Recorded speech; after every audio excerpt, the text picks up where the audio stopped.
Impeachment managers on their way to the U.S. Senate after days of ceremony and procedural fights, making their opening argument Trump's guilt is clear. President Trump withheld hundreds of millions of dollars in military aid to a strategic partner at war with Russia to secure foreign help with his reelection.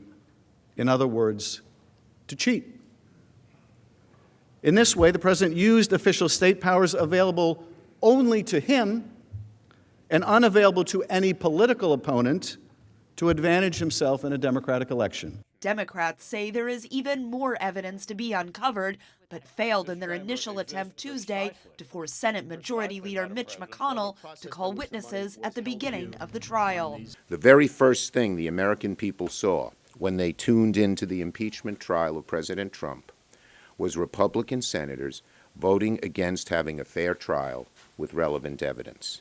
The impeachment trial of President Trump begins with a cloud hanging over it, a cloud of unfairness. McConnell said no decision about witnesses until opening arguments are over, but could end up bowing to the majority of Americans who want witnesses called. He understands that if it looks like a fake trial, that would be bad from a public opinion standpoint and could be harmful to the party in November. So he wants it to look like a trial in the sense that there are opening statements from each side. The senators have a chance to ask questions.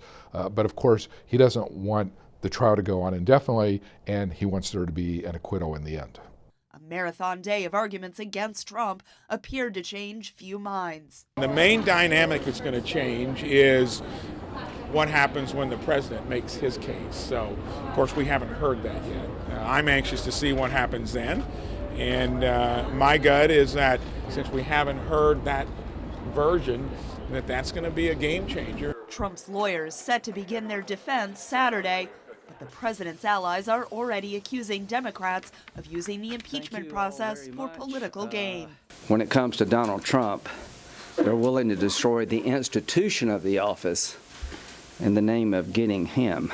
Democrats have 2 more days for their opening arguments. But a battle over allowing White House officials to testify in return for the testimony of former Vice President Joe Biden is already brewing. That's not a trade. Trials aren't trades for witnesses. They want to use this trial to smear the Bidens. That's not the purpose of the trial, and the senators should not allow it to be abused in that way. If McConnell doesn't change his stance or a deal isn't reached, it would mark the first Senate impeachment trial without witnesses. Katherine Gypson, VOA News, Capitol Hill.